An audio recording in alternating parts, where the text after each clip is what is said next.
आज की वीडियो में हम बात करेंगे स्प्लीन की। स्प्लीन को लीन भी बोलते हैं। क्या उसकी फीचर्स है, क्या उसके विज़रल और पेरिटोनियल रिलेशंस है, ब्लड सप्लाई, नर्व सप्लाई और साथ में क्या उसके अप्लाइड एनाटमी है, सारा हम डिस्कस करेंगे। तो स्टार्ट करते हैं। स्प्लीन जो है वो एक लिम्फेटिक ऑर्गन है जो फिल्टर करता है ब्लड को और इसका इम्यून रिस्पॉन्सेस में भी इम्पॉर्टेंट रोल है। ठीक है, अगर इसकी शेप की बात करें तो टेट्राहेड्रल, ट्रायंगुलर, वेज शेप कोई भी हो सकती है। मेनली ये लेफ्ट हाइपोकॉन्ड्रिया और एपिगैस्ट्रियम में पार्टली होता है। ये मैं आपको एक डायग्राम से दिखाती हूँ। इस डायग्राम को देखो, इसमें आप समझ आ रहा होगा। हमने पहले भी स्टमक में बात की थी कि ये राइट हाइपोकॉन्ड्रियम रीजन है, ये एपिगैस्ट्रियम है, ये लेफ्ट हाइपोकॉन्ड्रियम है। तो स्प्लीन हमारा लेफ्ट साइड पे होता है, तो लेफ्ट हाइपोकॉन्ड्रियम और एपिगैस्ट्रियम रीजन में आ जाएगा। ठीक है, उसके बाद अगर इसके हम कलर की बात करें तो डार्क ब्राउन या पर्पल कलर का है, सॉफ्ट और हाईली वास्कुलर है, डायफ्राम के नीचे होता है। ठीक है, और इसमें ना ज़्यादातर रिलेशन 1, 3, 5, 7, 9, 11 ऐसे है। मतलब ये 1 इंचज़ थिक है, 3 इंचज़ ब्रॉड है, 5 इंचज़ लॉन्ग है, 7 आउंस इसका वेट है और 9 से 11 रिब से रिलेटेड है। तो ये सारे ओड नंबर इससे रिलेटेड है, तो इसको हम हेरिस्टिक्शियम भी बोलते हैं। ठीक है, और इसकी लॉन्ग एक्सिस 10th रिब के अराउंड होती है। और बात करें अगर हम इसकी कि ये कैसे डायरेक्टेड होता है, तो ये इस तरह से डायरेक्टेड होता है कि ये 45 डिग्री के एंगल पे होता है और 10th रिब पे इसकी लॉन्ग एक्सिस होती है। बात करें इसके एक्सटर्नल फीचर्स की, इसके 2 एंड्स होते हैं, 3 बॉर्डर और 2 सर्फेसेस होते हैं। यहाँ से ज़्यादा आपको यहाँ से समझ अच्छी तरह से आएगा। अब जैसे मान लो इसके 2 एंड्स होते हैं, इंटीरियर और पोस्टीरियर एंड। जो इंटीरियर एंड होता है उसको हम क्या है कि लेटरल एंड भी बोलते हैं, क्योंकि वो लेटरली पड़ा होता है, ये कंपेरेटिवली ज़्यादा एक्सपेंडेड होता है। ठीक है, और ये मिड एक्सिलरी लाइन के बिल्कुल पास हो सकता है या 3 सेंटीमीटर हो सकता है मिड एक्सिलरी लाइन से। फिर पोस्टीरियर एंड की बात करें तो पोस्टीरियर एंड हम मीडियल एंड भी बोलते हैं। ये हमारा क्या है, ये कंपेरेटिवली आपको राउंडेड दिख रहा है। ठीक है, और ये किसके ऊपर रेस्ट करता है, अपर पोल ऑफ किडनी पे। ठीक है, तो ये हमारे 2 एंड्स हो गए, इंटीरियर और पोस्टीरियर एंड। अब बात करें हम लोग इसके बॉर्डर्स की, तो इसके ये सुपीरियर बॉर्डर है जिसमें नोचेस होती है। फिर बात आती है इन्फीरियर बॉर्डर की, वो राउंडेड है। और जो बीच में होता है वो है इंटरमीडिएट बॉर्डर, जिस पे कभी कभी नोचेस हो सकती है। तो अब यहाँ पे भी देखो, ये सुपीरियर बॉर्डर है। ठीक है, ये हाइलम है, मतलब एक गेट पे जहाँ से स्ट्रक्चर्स एंटर और लीव करेंगे। फिर इन्फीरियर बॉर्डर आ गया। अब उसके बाद अगर हम बात करें सर्फेसिस की, तो सर्फेसिस इसमें दिख रही है। यहाँ डायफ्राम से जो रिलेटेड है वो डायफ्रामेटिक सर्फेस होगी। दूसरी हमारी जो विसरल ऑर्गन से रिलेटेड है, जैसे रीनल इंप्रेशन, गैस्ट्रिक इंप्रेशन, यहाँ पे सब बन रहे हैं, तो विसरल सर्फेस होगी। अब इसमें 2 एंगल्स होते हैं, इंटीरोबेसल और पोस्टीरोबेसल एंगल। जो इंटीरोबेसल एंगल होता है ना, वो मतलब हमारा जो सुपीरियर बॉर्डर है वो, और जो इंटीरियर सरफेस है, जो इंटीरियर एंड था उसके साथ रिलेटेड है, वो हमारा जो होगा वो हमारा इंटीरोबेसल एंगल है। एक मिनट में आपको दिखाती हूँ।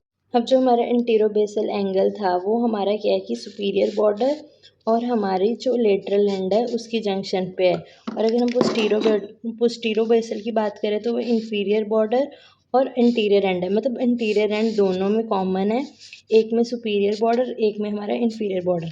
अब जो इंटीरोबेसल है ना वो इंपॉर्टेंट है, क्यों जब स्प्लीन इनलार्ज होती है तो ये क्लिनिकली ये एंगल हमें फेल्ट होता है। अब बात करें हाइलम की। हाइलम हमने बोला कि एक गेटवे है, पर ये गेटवे कहाँ है, सुपीरियर और इंटरमीडिएट बॉर्डर्स के बीच में है।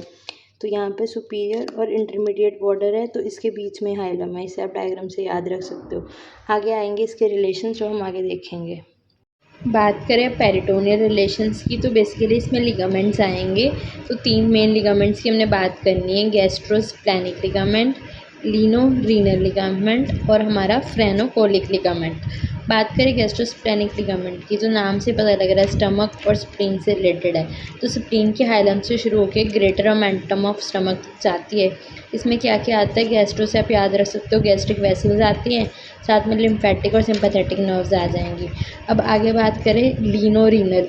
लीनो मतलब ये स्प्लीन के लिए वर्ड यूज़ हुआ है और रीनल किडनी के लिए। तो ये हाइलम ऑफ किडनी से शुरू होके हमारी जो है वो रीनल मतलब किडनी के लेफ्ट में होता है स्प्लीन, तो लेफ्ट किडनी से रिलेटेड होगा, उसके इंटीरियर सरफेस से ये हमारा रिलेटेड होगा। ठीक है, तो इसमें स्ट्रक्चर्स कौन कौन से होंगे, पैनक्रियास की टेल होगी क्योंकि वो भी लेफ्ट साइड पे जा रही होती है, सिप्लैनिक वेसल्स होंगी और साथ में क्या होगा, पैनक्रेटोस्प्लैनिक लिम्फ नोड्स होंगे, लिम्फेटिक्स और सिंपैथेटिक नर्व्स होंगी। उसके बाद हमारी बात आती है फ्रेनोकोलिक लिगामेंट की। ये ऐसे स्प्लीन के साथ अटैच नहीं है, क्योंकि नाम में फ्रेनो मतलब डायफ्राम और कोलिक मतलब कोलन की बात हो रही है। तो ये क्या है कि ये इंटीरियर एंड ऑफ स्प्लीन को वैसे सपोर्ट करता है, पर उससे डायरेक्टली अटैच नहीं होता। ये कहाँ अटैच होता है, जो हमारा हॉरिजॉन्टल पेरिटोनियम का वो फोल्ड है, जो स्प्लेनिक फ्लेक्चर ऑफ कोलन है, वहाँ से डायफ्राम की तरफ जाता है, वहाँ अटैच होता है। ठीक है, तो ये 11th रिब के ऑपोजिट होता है। इसका दूसरा नाम क्या होता है, सबस्टेंटिकुलम लेनाए। और साथ ही साथ ये क्या करता है, जो लेफ्ट पैराकोलिक गटर्स है, जो सबफ्रेनिक स्पेसिस में हमने बात की थी, उसको लिमिट उसके अपर एंड की लिमिटेशन में आ जाता है। ठीक है, ये हो गया हमारे पेरिटोनियल रिलेशन। आगे आते हैं विसरल रिलेशन।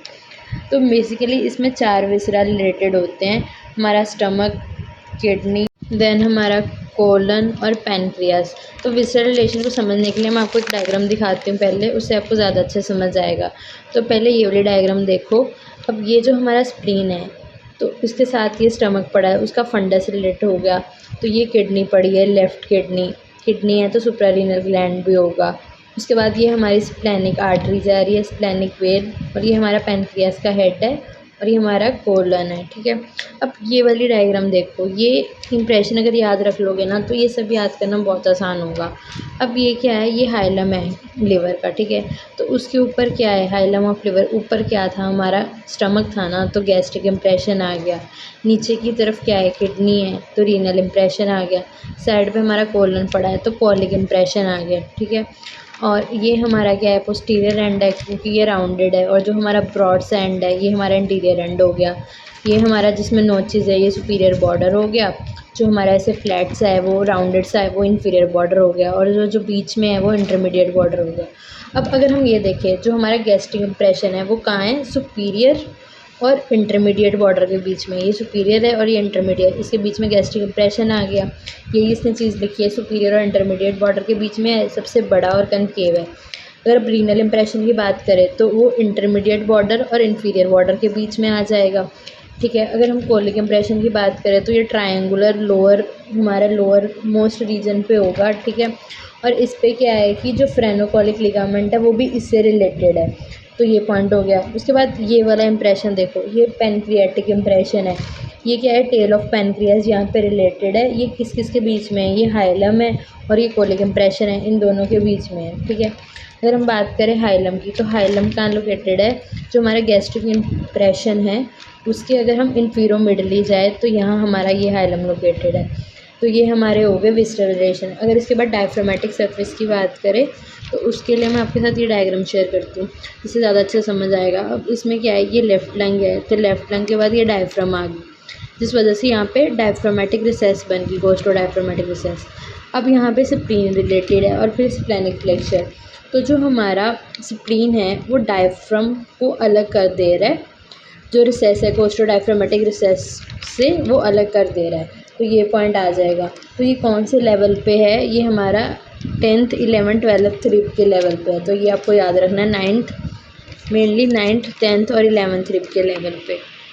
तो ये हमारे विसरल रिलेशन हो गए। अब हम आर्टीरियल सप्लाई और वीनस ब्लड सप्लाई करेंगे।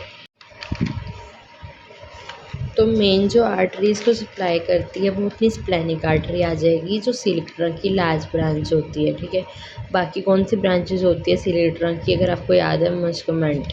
ठीक है, इसके अलावा अगर हम बात करें, जो स्प्लेनिक आर्टरी है, वो टॉर्शियस होती है। वो टॉर्शियस क्यों होती है, क्योंकि स्टमक ने जब डिस्टेंड करना है, तो उसको स्पेस चाहिए होता है, इस वजह से।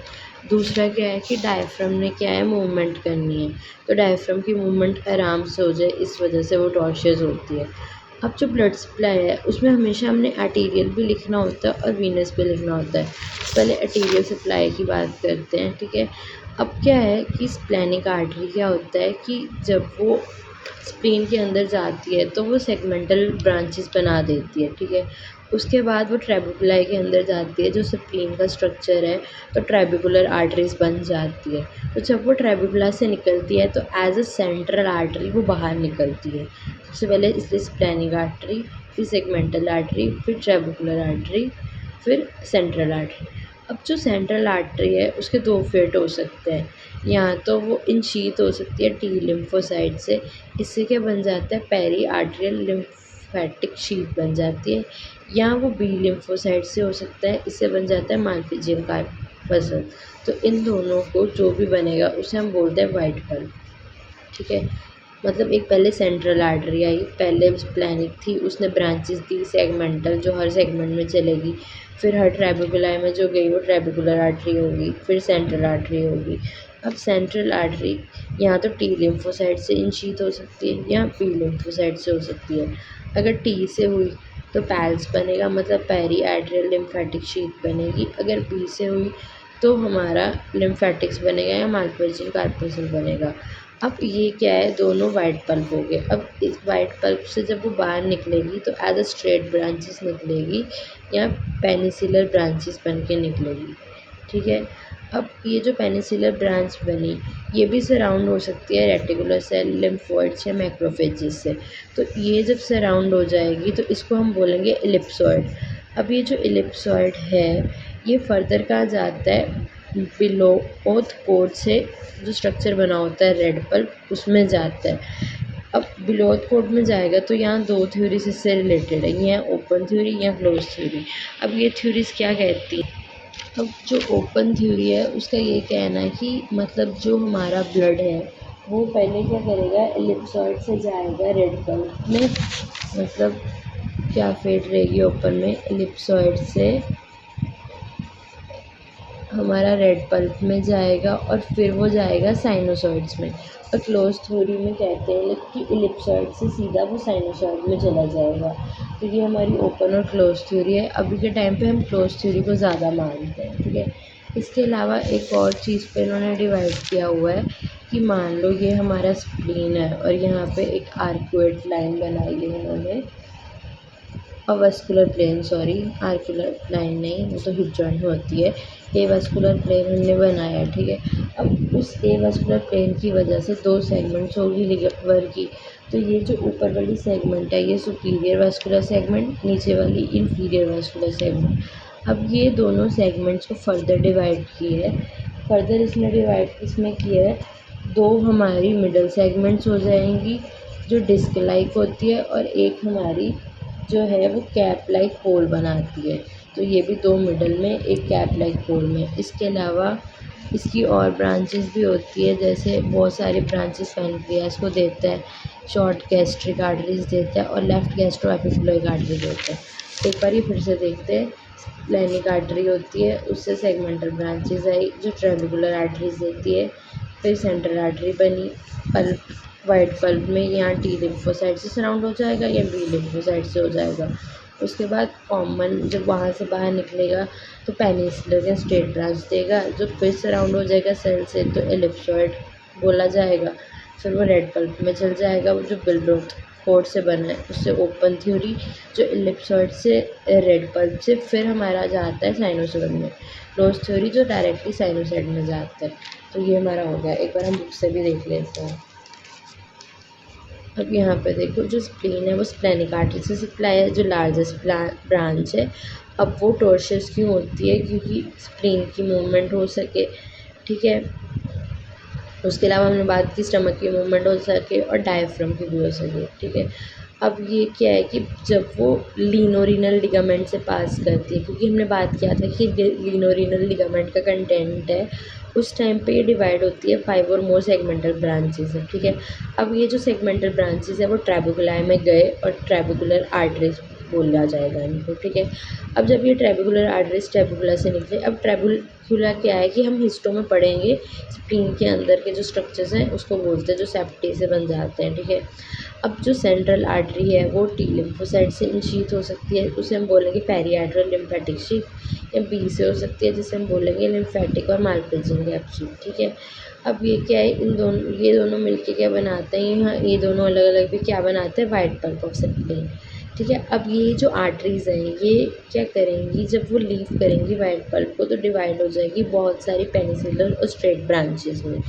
अब ये जो ब्रांचेस है वो रेटिकुलर सेल्स, लिम्फॉइड सेल्स या मैक्रोफेजेस से क्या है सराउंड हो जाएंगी, जिसे हमने बोला इलिप्सॉइड। अब ये जो इलिप्सॉइड है वो रेड पल्प से मतलब ओपन होंगे। अब रेड पल्प क्या है, बिलरोथ कॉर्ड्स का बना है। अब इलिप्सॉइड जो है वो रेड पल्प से होके फिर हमारे साइनोसॉइड में ड्रॉइन कर सकते हैं ओपन थ्योरी, या डायरेक्टली ड्रेन कर सकते हैं क्लोज थ्योरी। आज के टाइम पे ओपन थ्योरी ज़्यादा मतलब डोमिनेंट है, ठीक है, मतलब उसी को ज़्यादा मानते हैं लोग। अब मान लो ब्लड सप्लाई में स्प्लीन को superior vascular segment, inferior vascular segment दो में बांट दिया हमने ए वस्कुलर प्लेन से। उसके बाद क्या है कि सब डिवाइड कर दिया हर सेगमेंट को, वन या फिर टू कह लो डिस्क लाइक मिडल सेगमेंट और फिर कैप लाइक फोर। उसके अलावा इन्होंने बात किया कि बहुत सारी न्यूमरस शॉर्ट ब्रांचेज और गैस्ट्रोएपिब्लॉइड वगैरह। अब वीनस ड्रेनेज के लिए आप ये डायग्राम देखो। अब इसमें क्या है कि मेन जो है हमारी जैसे स्प्लेनिक आर्टरी थी वहाँ पे यहाँ स्प्लेनिक वेन आ जाएगी। तो स्प्लेनिक वेन बन कैसे रही है, portal vein superior mesenteric when ये दोनों मिलके बना रही है स्प्लेनिक वेन। फिर बीच में पैनक्रेटिक वेन्स आ जाएंगी, इंफीरियर मेसेंट्रिक आ जाएगी, लेफ्ट गैस्ट्रोएपिकुलोइक आ जाएगी, शॉर्ट गैस्ट्रिक आ जाएगी। तो ये आपको लर्न करना पड़ेगा, ठीक है।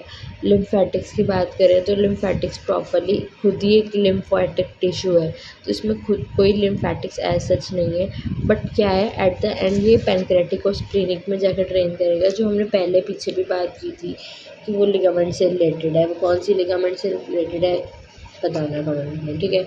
नर्व सप्लाई की बात करें तो उसके पास सिंपैथेटिक है, पैरासिम्पैथेटिक नहीं है। सिंपैथेटिक सीलिक प्लेक्सस से ड्राइव है। इसके अलावा अगर हम बात करें स्प्लीन के फंक्शंस की तो फैगोसाइटोसिस कर रहे हैं। फैगोसाइटोसिस में इसने कुछ पॉइंट्स दिए हैं कि एज अ मैक्रोफेजिस से काम करेगा, ठीक है। रेटिकुलर सेल्स भी एक तरह के मैक्रोफेजिस होते हैं, वहाँ पे काम करेगा, ठीक है। प्री मैक्रोफेजिस एंड एंथोथेलियल सेल्स होते हैं वीनस साइनोसाइड्स में, तो ये आप रीड कर लेना। बट इतना सब लिखने की ज़रूरत नहीं है, आप मेजर लिख सकते हो कि फाइगोसाइटोसिस करेगा। उसके बाद आप लिख सकते हो कि हीमोपोइसिस करेगा, मतलब कि हीमोपोइटिक ऑर्गन है, लिम्फोसिस में हेल्प करेगा। तो ये सब कुछ इतना इसमें लिखने की ज़रूरत नहीं है। इम्यून रिस्पॉन्स में हेल्प करेगा, आरबीसी की स्टोरेज में, तो आप पॉइंटर्स लिख सकते हो इसमें। अब बात आती है उसकी क्लिनिकल की, जो लिखना इंपॉर्टेंट है।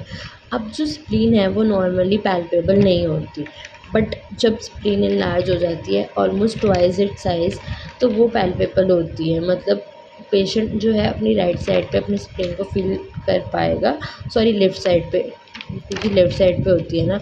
पर्सन को राइट साइड पे टर्न करवा के हम लेफ़्ट साइड पे पैल्पेबल कर सकते हैं इसको, लेफ़्ट कोस्टल मार्जिन के अलोंग, ठीक है। अब इसका साइज़ इंक्रीज़ क्यों हो सकता है, या टाइफाइड या मलेरिया के केस में, या वायरल हेपेटाइटिस या HIV के केस में क्या है कि स्प्लीन जो है हमारी इनलार्ज हो सकती है। अब अगला बात करें, अब आगे क्या होगा कि मान लो स्प्लेनोमेगाली है, मतलब स्प्लीन इनलार्ज हुई है। अब अगर स्प्लीन इनलार्ज हुई है तो उस टाइम पे क्या होता है कि पार्शियल स्प्लेनोमेगाली भी हो सकती है, और मतलब कम्प्लीटली भी वो इनलार्ज हो सकता है। जब वो कम्प्लीटली इनलार्ज होगा तो वो इलाइक फोसा के डायरेक्शन में जाएगा, राइट इलाइक फोसा की, जो 10th रिब के अलॉन्ग है, ठीक है, वहाँ तक ये जाएगा। अब बात करें स्प्लेंक्टोमी की, जब हमने स्प्लीन का रिमूवल करना है तो हमने ये चीज़ ध्यान रखनी है कि स्प्लीन के आसपास हमारा पैनक्रियास पड़ा है, तो पैनक्रियास जो है उसकी टेल को कट ना बजे, क्योंकि जो टेल है उसमें आइलेट ऑफ लैंगरहैंस बहुत ज़्यादा होते हैं।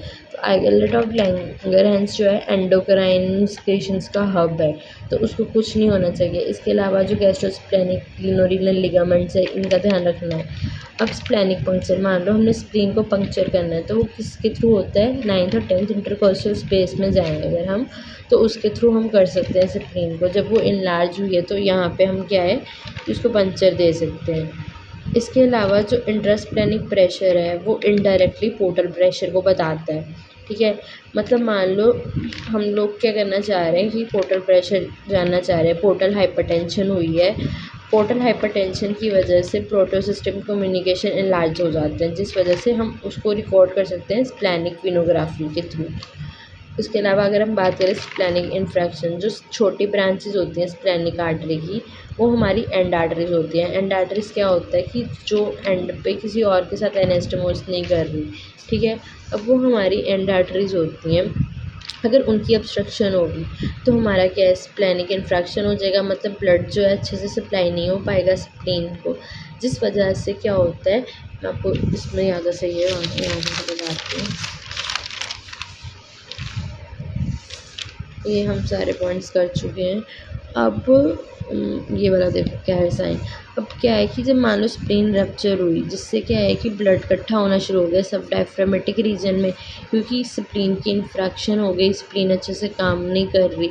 अब जब ब्लड इकट्ठा हो जाएगा किसी न किसी जगह में, रिसेस में इकट्ठा हो गया मान लो, जो सब डायफ्रामेटिक रिसेस थी, इससे क्या होगा, जो डायफ्राम है उसको इरिटेशन होएगी और पेरिटोनियम को।